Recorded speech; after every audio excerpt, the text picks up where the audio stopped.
The ambulance siren cut through the night air. Sandra stood outside the luxury mansion, her silk nightgown stained, her hands shaking. Neighbors pressed against the gate, phones raised, recording everything. Please, you have to save him, Sandra cried to the paramedics as they wheeled Michael Adeyemi out on a stretcher. He just collapsed. I don't know what happened. A police officer standing nearby muttered to his partner, just loud enough for people to hear. This woman again. That's the third husband in 4 years. Sandra's tears froze on her face. She turned sharply, her eyes wild. What did you say? But the officer was already walking toward her. Behind him, more police cars pulled up to the gate. At the top of the mansion steps, a teenage girl stood perfectly still. No tears, no panic, just watching. Her name was Blessing. She was 15 years old, and she had been waiting for this night. Before we continue this story, I want you to do something for me. Drop a comment and tell me where you're watching from, and don't forget to hit that subscribe button for more powerful African folktales like this one. Now, let's dive in. 3 days earlier, everything looked perfect. Sandra Williams walked through the shopping mall like she owned it. Her hair was freshly done, Brazilian weave that cost more than most people earned in a month. Her nails were long and painted blood red. Her designer handbag swung from her arm as she moved from store to store. She was 28 years old and beautiful in the way that made men forget their wives and their scents. Behind her, a salesgirl carried 6 shopping bags. Sandra did not look back to check if the girl was struggling. She simply walked, knowing someone would always carry her burden. Her phone rang. She answered without checking the caller. Yes? Mrs. Adeyemi, your car is ready. The driver's voice was respectful, careful. I'm not finished. Sandra ended the call and turned into another store. She stopped in front of a jewelry display. Diamond earrings caught her eye. She pointed at them without speaking. The sales attendant rushed over, unlocked the case, and placed the earrings on a velvet tray. Sandra held them up to the light. They sparkled. She smiled. I'll take them. That will be 850,000 naira, ma. Sandra reached into her bag and pulled out a black credit card.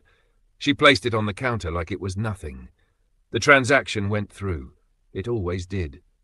At home, Michael Adeyemi sat in his study reviewing documents. He was 53 years old, silver hair at his temples, reading glasses perched on his nose. His company had just secured a contract worth billions. The papers needed his signature. He heard the front door open. High heels clicked across the marble floor. Darling, I'm home. Michael looked up. Sandra appeared in the doorway, shopping bags in both hands. She smiled at him, that smile that had made him forget his late wife, forget his caution, forget everything. You went shopping again? His voice was gentle, not accusing. Just a few things. She walked to him and kissed his cheek. You work too hard. You should rest. I have to finish these contracts. Sandra's smile tightened just for a second. Then it returned, wider. Don't stress yourself. You know stress is not good for your heart. Michael nodded. He had been feeling tired lately, chest pains that came and went. His doctor said it was nothing serious, just age and work pressure. But Sandra worried about him constantly. At least that was what she said. Where is Blessing? Michael asked. In her room, I think. That girl is always hiding somewhere. Michael frowned. She's not hiding. She's studying. Studying, hiding, same thing. Sandra waved her hand dismissively. Anyway, I'll go freshen up. Don't work too late. She left the study. Michael watched her go. Something felt different lately. He could not explain it. Just a feeling in his chest that had nothing to do with his heart condition. Upstairs, Blessing sat on her bed with a notebook open. She was not studying. She was writing. Page after page of observations, dates, times, conversations. Everything Sandra said. Everything Sandra did. Every time her father looked weak or complained of pain. Blessing heard the bedroom door open down the hall. She heard Sandra's laughter, that fake musical sound she used when she wanted something. Then she heard her father's door close. Blessing wrote down the time, 6:47 p.m. She had been watching Sandra for 8 months, since the day her father brought her home as his new wife, since the day Sandra smiled at Blessing and said, "We're going to be such good friends." Blessing knew better. She had seen women like Sandra before, in movies, in stories, in warnings from her grandmother before she died, women who married for money and left graves behind them. but nobody believed a 15-year-old girl. So Blessing watched and waited and wrote everything down. If you're enjoying this story, please hit the subscribe button and drop a comment. Let me know what you think will happen next. Sandra's first husband was a man named Chief Balogun. He was 60 years old, owned 3 hotels, and had a wife of 35 years. The wife was a good woman, humble, raised their children well. But Chief Balogun met Sandra at a business conference, and everything changed. Sandra was 24 then. Fresh, innocent-looking, sweet voice. She told the chief she was an orphan struggling to finish her university degree. She cried when she talked about her hard life. She made him feel like a hero. Within 6 months, Chief Balogun divorced his wife. The children begged him not to. The wife cried and prayed, but he did not listen. He married Sandra in a quiet ceremony. 1 year later, Chief Balogun died in his sleep. Heart attack, the doctors said. Sandra wept at the funeral. She wore black lace and dark glasses. She looked like a grieving widow from a Nollywood movie. She inherited 2 of the 3 hotels. The children contested the will, but Sandra had lawyers, good ones. She walked away with 150 million naira worth of property. 3 months after the funeral, she was seen at a nightclub in Victoria Island, dancing with a new man. Her second husband was Mr. Ocon, younger than the chief, only 45, a successful contractor. His wife had died 2 years earlier from cancer. He had 2 sons, both in secondary school. Sandra met him at a church program. Yes, church. She wore a modest dress and no makeup. She sang in the choir. She helped serve food after service. Everyone thought she was a good Christian woman. Mr. Ocon was lonely. His sons were difficult, grieving their mother, getting into trouble at school. Sandra offered to help. She visited their home, cooked meals, talked to the boys. She seemed like an angel. They married 8 months later. The sons hated her. They told their father something was wrong with her. They said she was not who she pretended to be. Mr. Ocon thought they were just angry about him remarrying. He did not listen. Sandra changed after the wedding. She stopped cooking, stopped smiling, stopped pretending. She fired the housemaid and hired her own people. She locked the kitchen at night. She controlled the money. When the sons complained, she threatened them. If you tell your father anything, I will make sure you regret it. I know people. Bad people. Do you understand? The boys were scared. 14 and 12 years old, what could they do? Mr. Ocon started getting sick, headaches, dizziness, vomiting. Doctors could not find anything wrong. They said it was stress, maybe food poisoning, but it kept happening. After 7 months of marriage, Mr. Ocon died. This time it was a stroke. Sandra cried at the funeral. The sons stood silent, staring at her. Everyone felt sorry for the young widow who had lost another husband. She inherited everything. The house, the cars, the business. The sons got nothing. They went to live with their uncle in Enugu. Before they left Lagos, the older boy told his uncle everything. The uncle tried to report to the police, but Sandra had already moved the money offshore. The lawyers said there was no evidence of foul play. The doctors had certified natural causes. The case died. Sandra moved on. 6 months later, she met Michael Adeyemi at a charity gala. Michael was different from the others, sharper, more careful. He had built his wealth himself, from nothing to billions. He was not emotional or impulsive.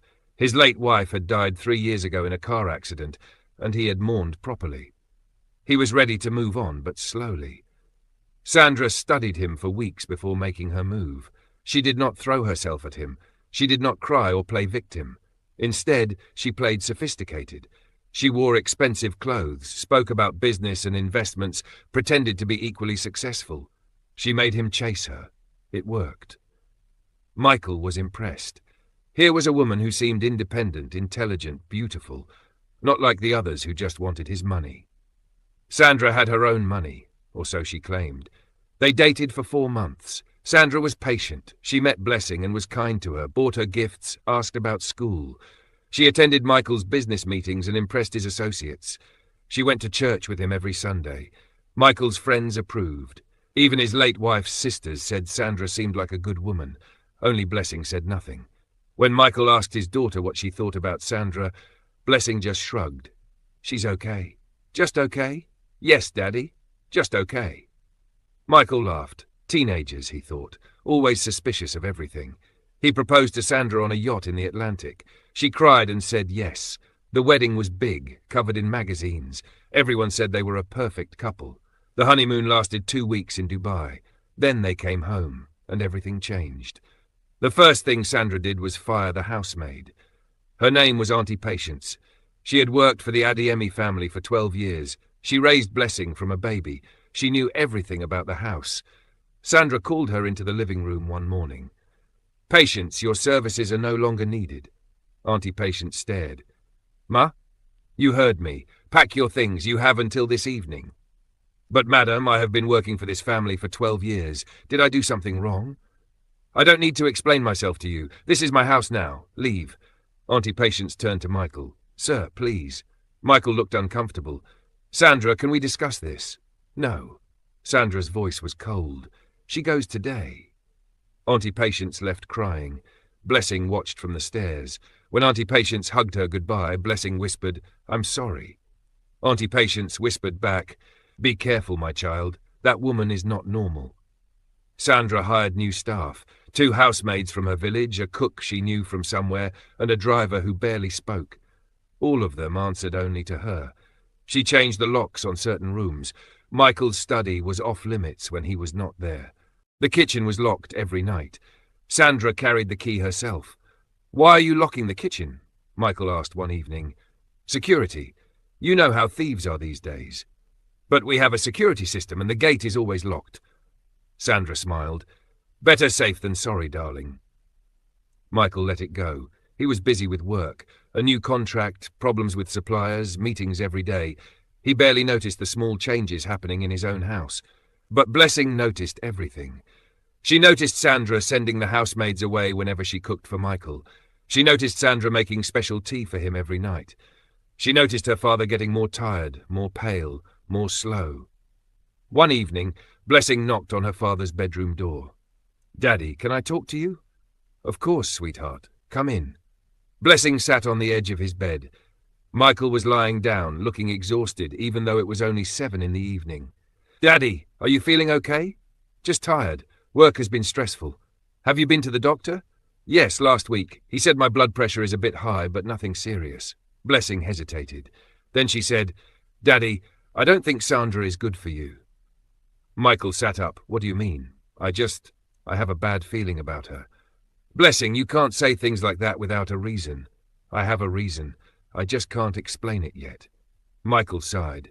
"Sweetheart, I know it's hard having a new person in the house. I know you miss your mother, but Sandra is my wife now. She loves me. She takes care of me." "Does she?" "What kind of question is that?" Blessing looked at her father. She wanted to tell him everything, about the locked kitchen, about the special tea, about the pattern she had noticed, but she had no proof, just suspicion, just fear. "Never mind, Daddy, I'm just worried about you." Michael pulled her close. "I'm fine. Don't worry. Now, go do your homework." Blessing left the room. She went to her bedroom and opened her notebook. She wrote, "Day 87. Daddy is getting worse. He doesn't see it. I tried to warn him. He didn't listen. I need evidence." Blessing started collecting evidence. She took photos of the special tea Sandra made. She saved the tea bags from the trash. She wrote down every time her father complained of headaches or dizziness. She recorded dates and times. One night, she snuck into the kitchen after everyone was asleep. The door was locked, but Blessing had learned to pick simple locks from YouTube videos. It took her 15 minutes, but she got in. The kitchen was dark. Blessing used her phone flashlight. She opened cupboards carefully, looking for anything unusual. In the back of the highest cupboard, behind the rice and beans, she found a small black bag. Inside were bottles and packets with no labels. Some powder, some liquid. She took photos of everything. She took a small sample of the powder in a plastic bag. Then she heard footsteps. Blessing froze. The footsteps came closer. She quickly closed the cupboard, turned off her phone light and hid behind the refrigerator. The kitchen door opened. Sandra walked in, wearing a nightgown. She went straight to the cupboard, took out the black bag and removed one of the bottles. She measured some liquid into a small cup, added water from the kettle, and stirred. Blessing's heart pounded so loud she was sure Sandra would hear it. Sandra left with the cup. Blessing waited 5 minutes before leaving the kitchen. She locked the door behind her and went to her room. She knew what she had just seen. Sandra was poisoning her father. But how could she prove it? Who would believe her? The next morning, Blessing went to school but could not concentrate. During break time, she called her Uncle Tunde, her father's younger brother. "Uncle, I need to talk to you. It's about Daddy. What's wrong? Is he okay?" "No, I think Sandra is poisoning him." There was silence on the other end. Then Uncle Tunde said carefully, "Blessing, that's a very serious accusation." "I know, but I've been watching her. I have evidence." "What kind of evidence?" "Photos, samples, records of when Daddy gets sick." "Uncle, please, you have to believe me." Uncle Tunde sighed. "Blessing, I know you don't like Sandra, but you can't just accuse her of something like this without solid proof." "I have proof. Photos of tea bags. That's not proof, that's suspicion." "Then help me get real proof. Please, Uncle. Daddy is getting worse every day." "I'll come by the house this weekend. Let me talk to your father first, okay?" "No, don't tell him. He won't believe it. He's under her spell." "Blessing, please, Uncle, just come and see for yourself." Uncle Tunde agreed. But Blessing could hear the doubt in his voice. Nobody would believe her until it was too late. She had to do something herself. That evening, Blessing waited until Sandra served her father his special tea. Then she asked if she could have some too. Sandra's smile froze. "What?" "The tea. It smells nice. Can I have some?" "This is special tea for your father, for his blood pressure." "Oh, but I read that hibiscus tea is good for everyone. What kind is it?" Sandra's eyes narrowed. "It's a special blend. Not for children." "I'm not a child, I'm 15. Michael looked up from his newspaper. "Sandra, if she wants tea, just give her some." "Michael, darling, you know this is specially made for your condition. It's just tea. Give her some." Sandra's face went blank. Then she smiled again. "Of course. Let me make a fresh cup." She went to the kitchen. Blessing followed her. "I can help." "No need. Go back to the living room. I want to learn how to make it, in case Daddy needs it when you're not around." Sandra turned sharply. "Your father is always around when I'm around, and when I'm not here, he doesn't need tea. Understand?" Blessing understood. She understood perfectly. She went back to the living room. A few minutes later, Sandra came back with a cup of tea for Blessing. It looked lighter than what she gave Michael. Different color. Blessing took the cup. "Thank you." She pretended to sip it while Sandra watched. Then she said, "I need to use the bathroom," and took the cup with her. In the bathroom, she poured the tea into a plastic bottle she had hidden there. She filled the cup with water from the tap, let it sit for a minute, then poured it out. She flushed the toilet for sound effect and went back to the living room. "It was nice, thank you." Sandra stared at her. Blessing smiled innocently. That night, Blessing had 2 samples, the powder from the cupboard and the tea. She needed to get them tested. But how? She searched online for laboratories that did poison testing. Most needed a doctor's referral or police order. Then she found a private lab that would test anything for a fee. Anonymous. No questions asked. The fee was 50,000 naira. Blessing had 30,000 in her savings. Money from birthdays and holidays. She needed 20,000 more. She knew where to get it. Michael kept cash in his study. Not much, just emergency money in a drawer. Blessing had seen him take money from there before. The next afternoon, when everyone was out, Blessing went into the study. She found the drawer. Inside was a stack of 1,000 naira notes. She counted out 20,000 and took it. She felt guilty. She had never stolen from her father before. But this was not stealing. This was saving his life. She took the samples to the lab that evening. The woman at the counter did not ask questions. She took the samples, the money, and gave Blessing a receipt. "Results will be ready in 4 days. We'll send them to your email." 4 days felt like forever. In those 4 days, Michael got worse. He started vomiting at night. His hands shook. He could barely walk without getting dizzy. Sandra called doctors who came to the house, ran tests, found nothing. "It might be a virus," one doctor said, "or stress. He needs rest." Sandra put Michael on bed rest. She brought all his meals to his room. She did not let anyone else near him. "He needs quiet," she told Blessing. "Don't disturb him." Blessing tried to visit her father, but Sandra was always there, watching, guarding. On the 3rd day, Blessing heard her father vomiting violently. She knocked on the door. "Daddy, are you okay?" "He's fine," Sandra called out. Just a stomach bug. Go away. I want to see him. Blessing, if you don't leave right now, I will make sure you regret it. There was something in Sandra's voice. A threat, a promise. Blessing left. But she did not go far. She waited in the hallway until Sandra came out to get something from the kitchen. Then she slipped into her father's room. Michael was lying in bed, pale as a ghost. His eyes were closed. His breathing was shallow. "Daddy?" Blessing whispered. His eyes opened slowly. "Blessing?" "Yes, Daddy, it's me." "I don't feel good, sweetheart." "I know. Daddy, listen to me. Don't drink anything Sandra gives you. Okay, please." "What? Why?" "Just trust me, please. Don't drink the tea or any special drinks she makes." Michael tried to sit up. "Blessing, what are you talking about?" Before she could answer, Sandra walked in. "I told you not to disturb him. I just wanted to see my father. Get out! Now!" Blessing looked at her father one more time. Then she left. That night she could not sleep. She prayed for the test results to come quickly. She prayed her father would survive until then. If this story is keeping you on the edge, don't forget to like this video and share it with someone who loves powerful African stories. Let's get to the end together. The email came on the 4th day. Blessing was in school when her phone buzzed. She opened the email during break time. Her hands shook as she read the report. The powder contained a mixture of substances. Some were herbal, but some were toxic. The report listed medical names Baruch Blessing did not understand. But the conclusion was clear. The substance contains elements consistent with gradual poisoning. Prolonged consumption can lead to organ failure, neurological damage, and death. The tea sample showed similar results. Blessing read the report 3 times. Then she saved it to her phone and printed a copy at the school library. She had proof. But who would believe her now? Her father was already sick. If she showed the report to him, he might not believe it came from Sandra. He might think Blessing faked it out of jealousy. She needed someone official, someone with authority. She thought of Uncle Tunde again, but he had not even come to visit like he promised. Nobody took her seriously. Then Blessing remembered something. Her mother's best friend, Mrs. Follerin, was a magistrate, a judge. She had known Blessing since she was born. She was at Blessing's mother's funeral. She had visited their house many times before Sandra came. Mrs. Follerin would believe her. Blessing called her from school. "Auntie Follerin, it's Blessing. I need your help." "Blessing? Is everything okay?" "No, Ma. It's about my father. Can I come see you? It's urgent." Mrs. Follerin heard the fear in her voice. "Come to my office after school. I'll wait for you."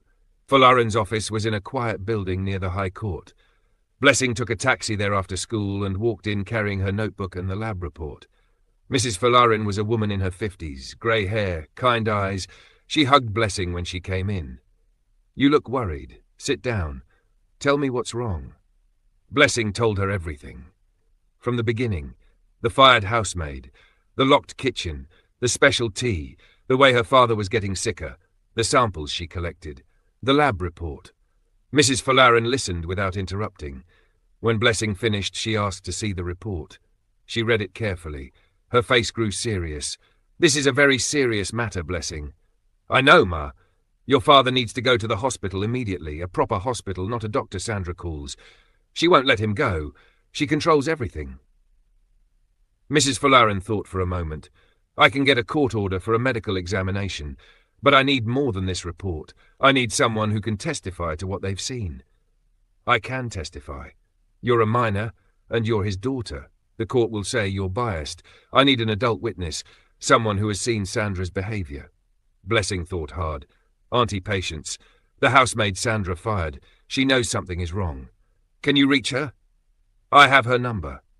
"Call her. Ask her to come here tomorrow. I'll take a statement, then we can move forward." Blessing felt hope for the first time in months. Auntie Patience came the next day. She was nervous, but agreed to make a statement. She told Mrs. Follerin everything she had noticed before she was fired. The way Sandra watched everything, the way she took control, the way Michael started getting sick only after Sandra started cooking for him. "That woman is a witch," Auntie Patience said. "I know it. I feel it. She is killing that man." Mrs. Follerin took notes. Then she made some calls. By evening, she had a court order for Michael to be taken to a government hospital for examination. "I'll send police to your house tomorrow morning," Mrs. Follerin told Blessing. "They'll take your father to the hospital. Sandra can't stop them. It's a court order." What if she tries to run? Then she'll be arrested. Don't worry, we'll get your father help. Blessing went home that evening feeling lighter. Tomorrow, everything would change. But Sandra was smarter than they thought. That night, Sandra made Michael a special dinner. Soup, pounded yam, his favourite. She fed him herself, smiling, gentle. You need to eat, darling. You're getting so weak. Michael could barely lift his head, but he tried to eat to please her. After dinner, Sandra gave him his tea. Drink all of it. It will help you sleep. Michael drank it. Sandra watched until the cup was empty. Then she kissed his forehead. Good night, my love. She left the room. Michael fell asleep within minutes. Blessing was in her room when she heard her father cry out. She ran to his bedroom. The door was locked from inside. Daddy, Daddy, open the door. No answer, just strange sounds. Choking sounds. Blessing banged on the door. Daddy, Sandra, open the door. Sandra appeared from her own room, wearing a nightgown. What's all this noise? Something is wrong with Daddy. Open the door. Sandra took her time finding the key. By the time she opened the door, Michael was on the floor, convulsing. His eyes rolled back. Foam came from his mouth. Sandra screamed. The perfect scream. The performance of a panicked wife. Oh my God! Michael! Someone help! Call an ambulance! Blessing ran to her father. She turned him on his side, trying to remember first aid from school. She called emergency services herself. The ambulance took 15 minutes to arrive. By then, Michael had stopped convulsing. He was barely breathing. Sandra rode in the ambulance, crying dramatically. Blessing followed in a taxi. At the hospital, doctors rushed Michael to emergency. Sandra stayed outside, weeping into her hands. Neighbours started arriving.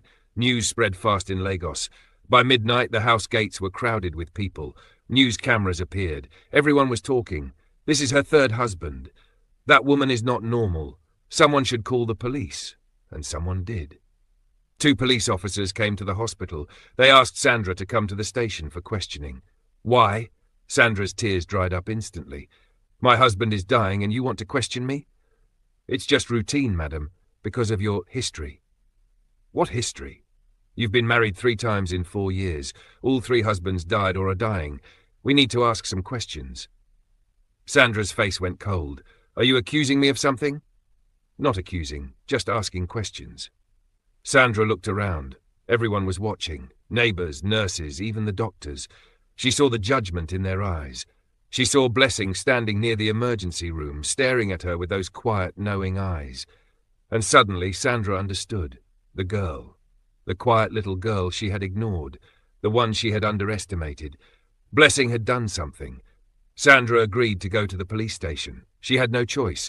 Refusing would make her look guilty. At the station, they questioned her for 2 hours. Where were you tonight? What did your husband eat? Has he been sick before? Tell us about your previous husbands. Sandra answered calmly. She had done this before. She knew what to say. Natural causes. Bad luck. Heartbreak. But then Mrs. Folarin arrived with the court order and the lab report. She handed them to the police commissioner himself. This woman has been poisoning Michael Adeyemi. Here is the evidence. I'm requesting immediate arrest and a full investigation into her previous husband's deaths. Sandra's face went blank. That's a lie. It's a lab report, scientific evidence. The poison was found in substances from your kitchen. That's impossible. Someone planted it. That girl, his daughter, she hates me. She did this. The girl is 15 years old. You think she can fake a laboratory report? Sandra stood up. I want a lawyer. You'll get one, but first, you're under arrest. They handcuffed her right there. Sandra did not cry, did not scream. She just stared ahead, her face like stone. As they took her away, she looked back at Blessing, who had arrived at the station with Auntie Patience. Their eyes met. Sandra smiled, a cold, bitter smile. You think you're smart, she said quietly, but you're just a child. Children make mistakes. Blessing did not blink. I learned from you. You made one mistake. You forgot I was watching. Michael survived. The doctors pumped his stomach, cleaned his blood, put him on dialysis. It took 3 weeks, but he recovered. Weak, but alive. When he was strong enough to talk, Blessing told him everything. She showed him the notebook, the report, the evidence. She told him about the other husbands, the pattern, the plan. Michael cried. Not from pain, from shame, from guilt. I didn't listen to you, he whispered. You tried to warn me and I didn't listen. It's okay, Daddy. You're safe now. I'm sorry, sweetheart. I'm so sorry. Blessing held her father's hand. I'm just glad you're alive. Sandra's trial was big news. Every newspaper, every blog, every TV station covered it. The woman who married for money and killed for inheritance. The police investigated her previous husbands. They exhumed Chief Balagoon's body. They found traces of the same poison. They found similar substances in Mr. Ocon's medical records. Sandra had been doing this for years, maybe longer than anyone knew. Her lawyer tried to fight. He claimed the evidence was circumstantial, that Sandra was being targeted because she was a young widow, that the system was against her. But the lab report was clear. The testimony was strong. Blessing took the stand and told her story, calmly, clearly, without emotion. Just facts. The jury found Sandra guilty on all counts. Murder, attempted murder, fraud. The judge sentenced her to life in prison. Sandra did not react. She stood in the dock, staring at nothing. They took her away in handcuffs. The last thing she saw before leaving the courtroom was Blessing, sitting with her father, holding his hand. 6 months later, Michael and Blessing moved to a new house. Smaller, simpler. They did not need the big mansion anymore. It held too many bad memories. Auntie Patience came back to work for them. She cooked Michael's meals herself, always watched by Blessing. They trusted no one easily now. Michael's health improved slowly. He went to therapy, talked about his late wife, about his mistakes, about Sandra. He learned to forgive himself. Blessing went back to school. She was still quiet, still observant. But now people knew why. She was the girl who saved her father. The girl who was smarter than the woman who killed 3 men. News stations wanted to interview her. Publishers wanted her story. But Blessing said no to everything. She did not want fame. She just wanted a normal life with her father. Uncle Tunde visited often now. He apologized for not believing Blessing earlier. "You're just a kid," he said. "I didn't think." "It's okay, Uncle. Nobody expects children to see what adults miss." "You're not a normal child, Blessing. You're special." Blessing shrugged. "I just paid attention, that's all." One day Michael asked Blessing, "How did you know from the beginning? How did you know Sandra was dangerous?" Blessing thought about it. "Grandma used to tell me stories. About women who pretended to be good but were really evil. About people who smiled while planning to hurt you. She said, 'Blessing, watch people's actions, not their words. Actions never lie.'" "And you watched Sandra's actions?" "Yes, and they didn't match her words. She said she loved you, but she made you sick. She said she cared about me, but she fired everyone who cared about me. She said she wanted to be part of our family, but she tried to destroy it." Michael nodded slowly. "I should have watched too." "You loved her. Love makes people blind. You're too wise for 15. I learned from Grandma, and I learned from Sandra." In prison, Sandra sat in her cell. She had stopped pretending. No tears, no smiles, no performance. Just silence. Other inmates avoided her. They knew what she did. Even criminals had a code. Killing for money was one thing, but killing husbands, men who trusted you, who loved you, that was something else. Sandra did not care. She sat alone, thinking about everything. She thought about all the men, the money, the power, the satisfaction of watching them die while everyone thought she was a victim. She thought about how close she had been to the biggest win of all. Michael Adeyemi was worth more than the other 3 combined. His properties, his businesses, his offshore accounts. If she had succeeded, she would have disappeared to another country, lived like a queen for the rest of her life. But that girl ruined everything. Sandra replayed it in her mind. Every interaction with Blessing. Had there been signs? Had the girl shown her hand? No, nothing. Blessing had been perfectly quiet, perfectly invisible. Sandra had dismissed her as a shy, grieving teenager who would be easy to control. That was her mistake. Sandra had spent years studying men, learning their weaknesses, their desires, their blind spots. She knew exactly how to make them trust her, need her, depend on her. But she had never studied children. She assumed they were powerless, easy to threaten, easy to silence. She was wrong, and now she would spend the rest of her life in this cell, eating prison food, sleeping on a thin mattress, watching her beauty fade in a cracked mirror. Sometimes at night she saw Blessing's face, those calm eyes, that quiet voice. "I learned from you." Sandra laughed bitterly in the darkness. Yes, the girl had learned, and she had learned too well. 3 years passed. Michael retired from active business. He handed operations to his managers and focused on spending time with Blessing. They travelled together, ate dinner together every night, talked about everything. Blessing graduated top of her class. She got admission to study law at the University of Lagos. She wanted to be a prosecutor, she said, to catch people like Sandra before they destroyed families. On the day of her graduation from secondary school, Michael made a speech. "My daughter saved my life. Not just by stopping someone who wanted to kill me, but by teaching me to pay attention, to listen, to trust the people who truly love me."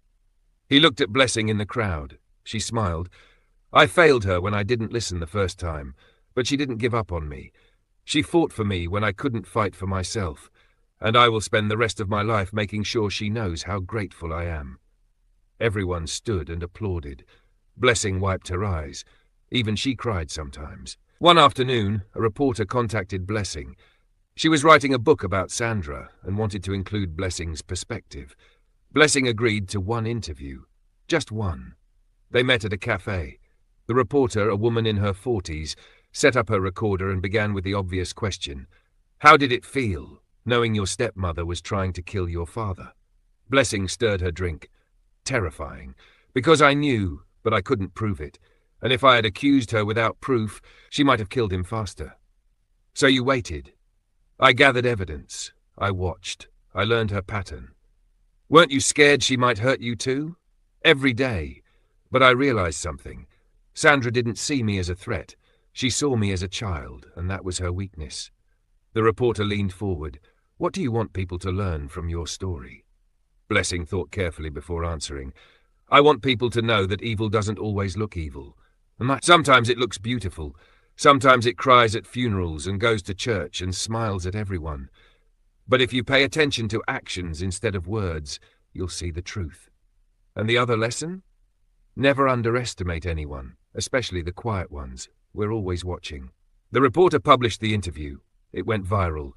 People shared it across social media, calling Blessing a hero, a warrior, a genius.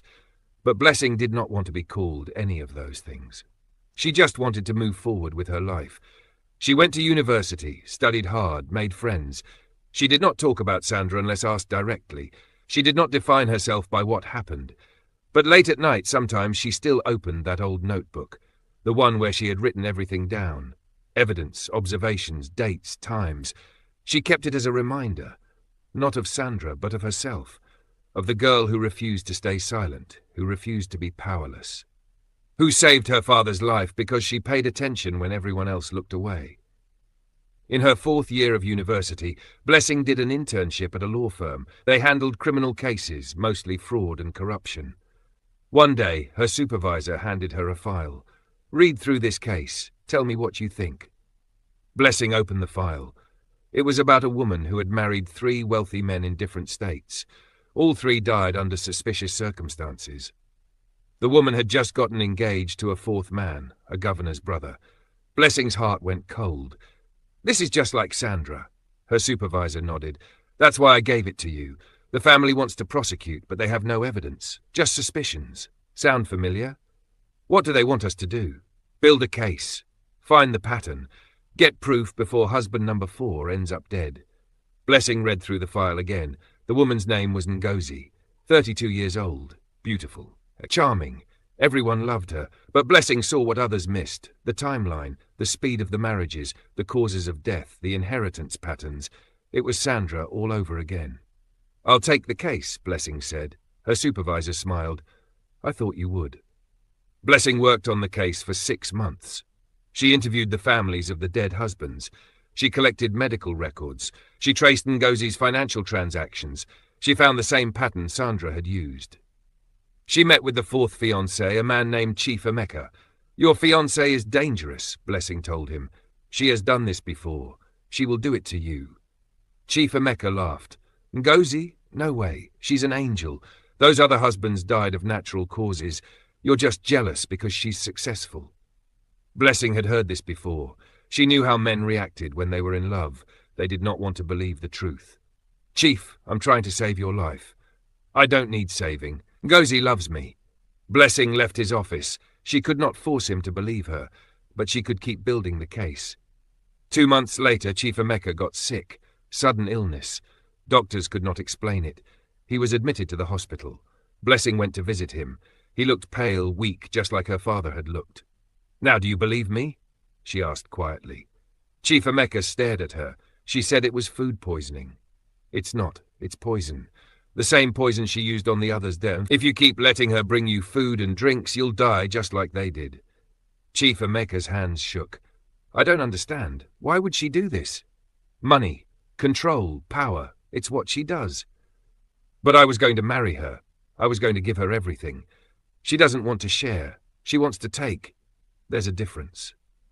Chief Emeka called the police that day. They arrested Ngozi at the hospital when she came to visit with a special drink for him. The drink tested positive for the same substances Sandra had used. Ngozi was convicted. Another life sentence. Another woman who thought she could keep killing and never get caught. And Blessing became known as the lawyer who specialized in these cases, the one who could see the pattern. The one who believed victims when everyone else said they were paranoid. Before we get to the end of this story, if you've made it this far, you're part of something special. Hit that subscribe button and let's keep sharing these powerful African tales together. Michael was proud of his daughter. He attended every one of her court cases, sat in the back row, watched her present evidence with calm precision. "You're making a difference," he told her after one particularly difficult trial. "You're saving lives." "I'm doing what you taught me," Blessing replied. "What did I teach you?" "To care about people, to protect the ones who can't protect themselves. You always help people through your business. I'm helping them through law." Michael hugged his daughter. "Your mother would be so proud of you. I think about her every day. I think she's been guiding me all along. I think so too." 10 years after Sandra's arrest, Michael received a letter from the prison. Sandra was dying. Cancer. She had 6 months left, maybe less. She wanted to see him one last time. Michael showed the letter to Blessing. "Should I go?" Blessing read it. "Do you want to?" "I don't know. Part of me wants to understand why she did it. Part of me just wants to forget she exists." "Then don't go. You don't owe her anything." Michael thought about it for days. Finally, he decided to go. Not for her, for himself. For closure. Blessing went with him. The prison visiting room was cold and grey. Sandra was brought in wearing handcuffs. She looked nothing like the beautiful woman who had walked into their lives years ago. Her hair was thin and grey. Her face was gaunt. Her eyes were dull. Cancer had taken everything from her except her breath. She sat down across from Michael. She looked at him for a long time without speaking. Then she looked at Blessing.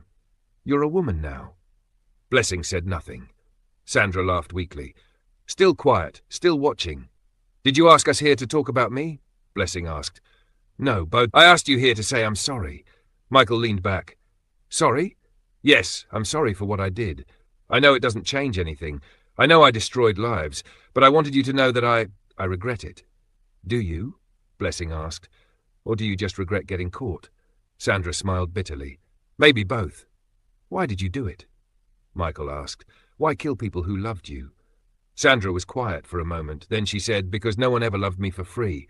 My whole life, love came with a price. My parents abandoned me. My relatives used me. Men wanted me for my body. I learned that if I wanted anything, I had to take it. So I did." "That's not an excuse," Blessing said. "I know, but it's the truth. You could have worked. You could have built something for yourself. You didn't have to kill." Sandra looked at Blessing with something like respect.